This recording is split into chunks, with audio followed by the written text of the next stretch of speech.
Hi everyone, it's Ren here. Hope you are doing good. Hope your week is going well. Just before I start this video, just to remind you that I have a book out.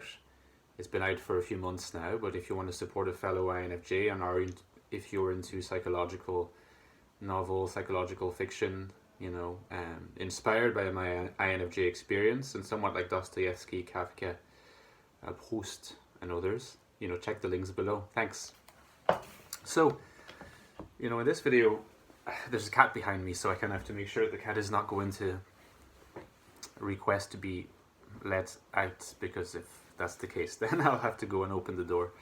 But he seems to be okay for now. And so, yeah, I want to continue my exploratory sort of investigation of the nature of the cognitive functions. You probably know at this point that this has been an interest of mine for a while, and I think that to an extent it's been suggested to me in private that possibly this would represent, if it was brought to its kind of final form, a reinterpretation, either a reinterpretation of Jungian theory or a modification of it, which might end up amounting to a new theory.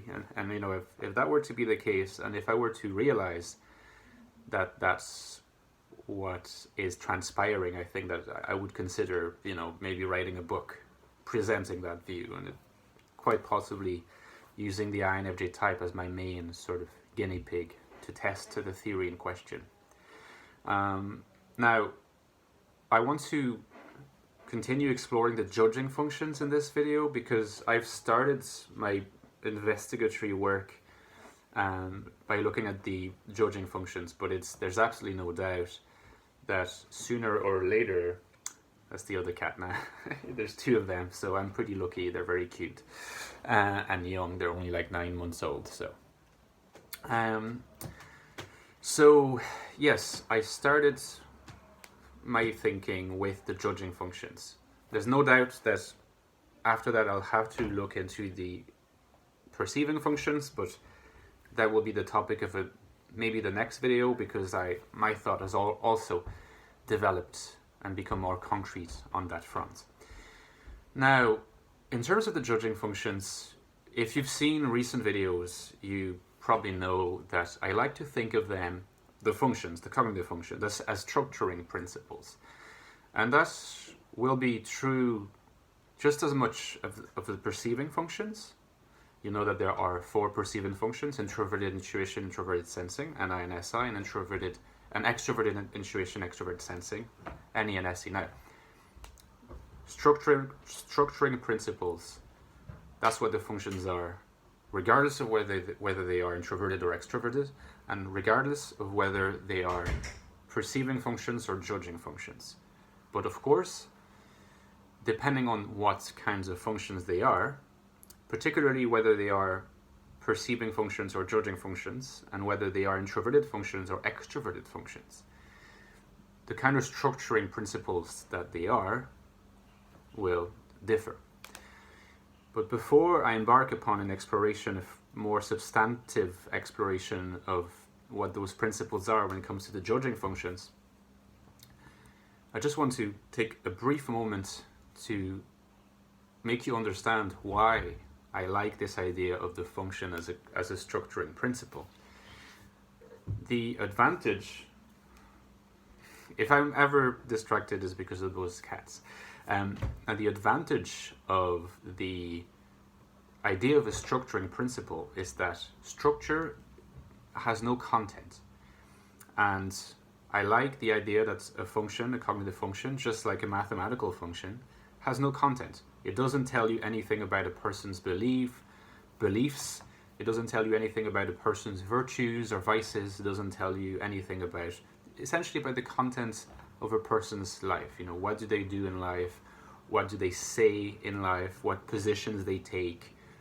Anything, Because if you fall into that trap, then you fall into a kind of determinism of the function, where you start thinking, and that's what a lot of us do, even in ordinary conversation, although this is not accurate, when we say, oh, INFPs tend to be like this, or ISFPs tend to be like that, ENTJs tend to be that other way.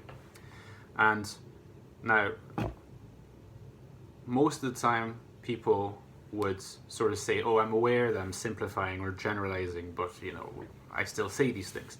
Like now, what I want to do here and in my next videos, as part of that kind of reinterpretation or modification of the Jungian theory, is to provide a theoretical framework to show why functions have no content, and so it makes no sense to speak about a type as having content prior to even knowing the person who has that type. Okay, it's a long introduction. I'll have to break that down into 2 sections for the viewers.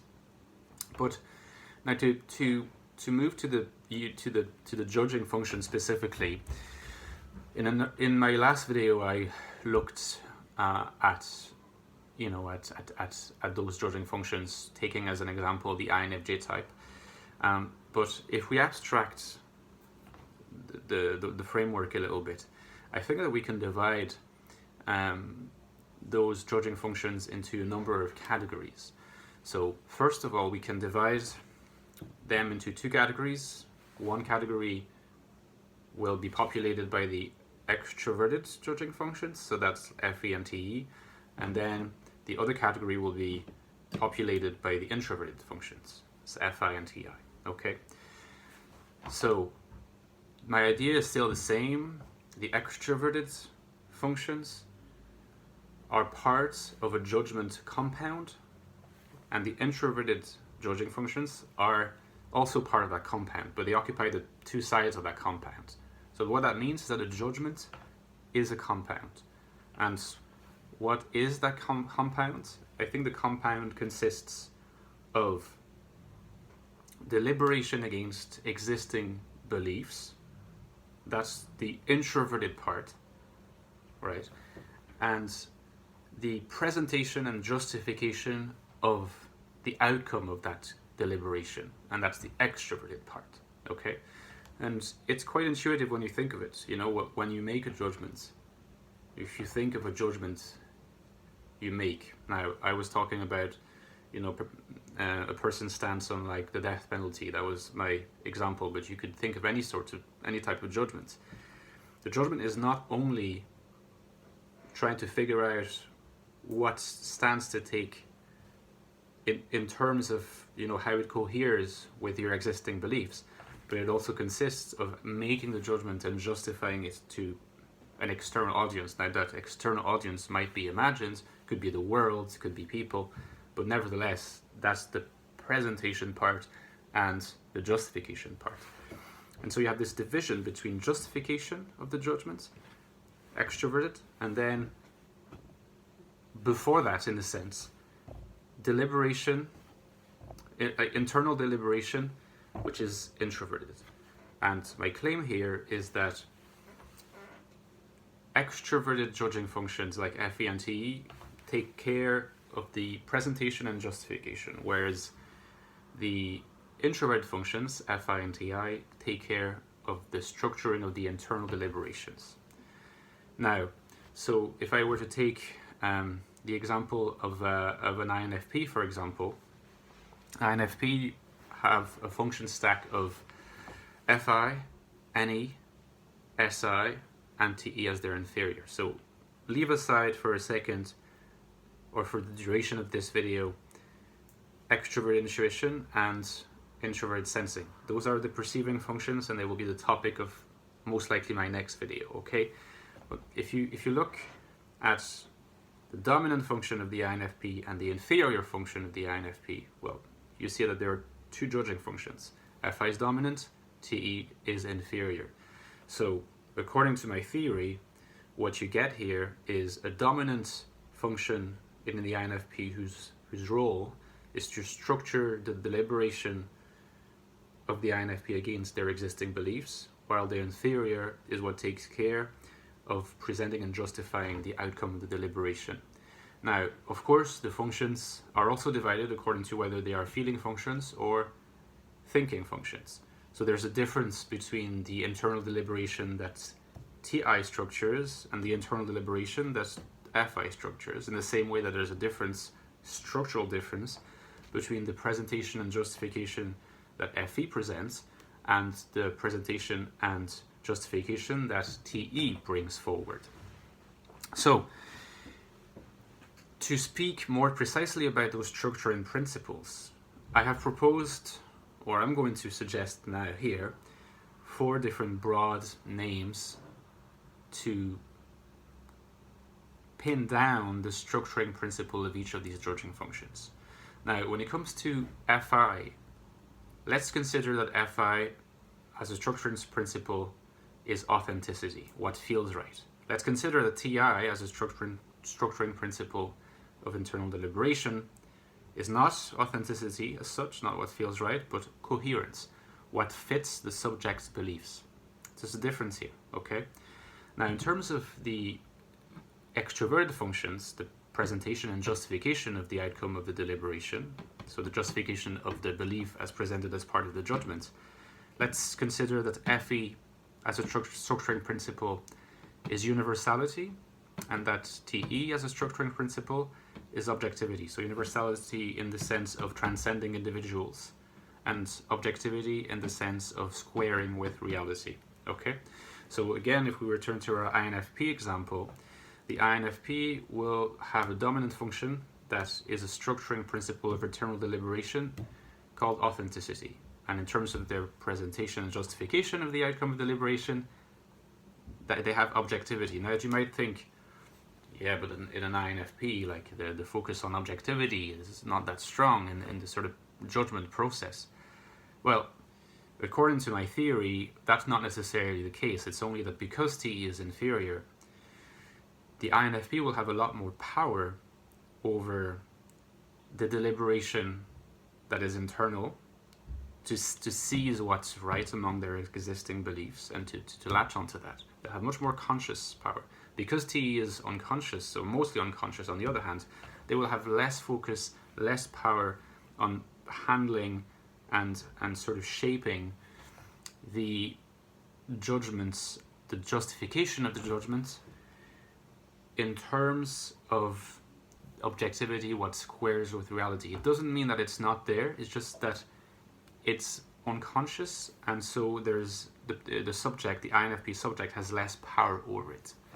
And so it may not come out as flawlessly objective as if it were to be presented by a T dominant, for example, or a T auxiliary, so an ENTJ, ESTJ, INTJ, or INTJ. And you could apply that model to any type. When it comes to the judging functions, whether, so first of all, like where those functions are in the stack, that will tell you whether the use of them is essentially very conscious or quite unconscious, which equates essentially to saying how much power, conscious power, does the subject have over how they conduct the structuring, whether it be internal deliberation or external presentation and justification. How much power do they have? If they don't have a lot of power over it because they're unconscious, it doesn't mean that they're not there. It just means that in practice they will come out as a bit more diffuse, as a little bit less clear. But it's, in the case of the INFP, the fact that TE is not very obvious does not mean that she will see FE instead. Between FE and TE, in terms of the presentation and justification, you always see more TE. At least that's what the theory says. But, again, it's just not particularly strong. So in a lot of cases, what you see mostly by implication is Fi, because the internal deliberation is so much stronger than the focus on the justification of the judgment.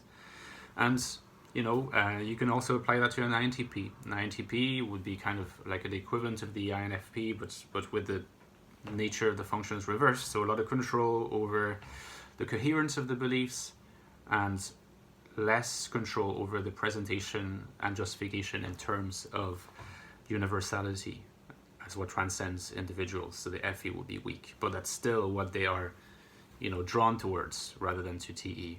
And I just wanted to touch on like a last point to say, why does that model, say that that a thinking function that is introverted cannot go with a thinking function that is extroverted, or similarly for the feeling functions. In other words, why wouldn't it be possible to be Fi in internal deliberation and Fe in presentation and justification. And similarly with the T functions. To start with the F functions, I think it's a bit easier because it's quite clear that authenticity and universality conflict with each other, whereas authenticity does not conflict with objectivity. Now, in the case of coherence, TI, and objectivity, TE, you might think at first, no, that should be possible. It should be TI and TE, they go well together, you know, because coherence and objectivity kind of sound a bit similar. But actually my claim is that that's not the case because of how coherence is understood. Coherence, as what fits the subject's beliefs, the structuring principle, is based on a kind of distrust of reality as the raw given of what you see, and the idea that it has to be processed first in order to get to the coherence of the world, in order to properly understand what's out there, what's going on. You can't just rely on, you know, what the senses tell you. You cannot just rely on what's out there and take it as given. You kind of have, the subject has to process it first. And so what that means very concretely is that the TI user cannot justify a judgment in terms of objectivity if objectivity is what squares with reality as it is given, whereas they can justify in terms of universality, even if TI is quite strong, you know, the unconscious process will be at work in the universe, in the justification in terms of universality. In the case of an INFJ, that's a little bit different because their judging functions are, you know, in the middle. So they will be quite conscious of how to justify a judgment in terms of universality, and halfway between conscious and unconscious in terms of the coherence deliberation at an internal level. Now, there's a lot of jargon, it's a lot of words, it's very technical, but I'm just testing ideas here. So let me know, guys, what you think, and I will see you next time for a dive into the perceiving functions. And once I have done that, I try to bring the model sort of together into one whole package and present it in more succinct and accessible fashion. In the meantime, I'll see you soon. Ciao.